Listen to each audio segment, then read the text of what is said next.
Hello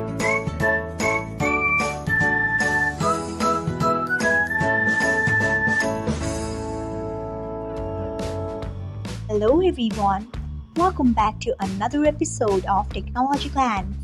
Today in this video, I'm going to guide you through how you can enable people you may know on TikTok. So let's get started. Firstly, open TikTok app in your device, then tap on your profile icon if you haven't.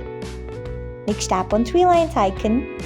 After that, tap on settings and privacy, then tap on notifications. Next, scroll until you find people you may know, then turn on it by tapping on it. So this is how you can enable people you may know on TikTok. Thanks for watching. If you found this guide helpful, we would love it if you hit the thumbs up button below. We upload great new tech tutorials like this one every day, so do not forget to subscribe to our channel and hit the bell icon so that you'll never miss another update.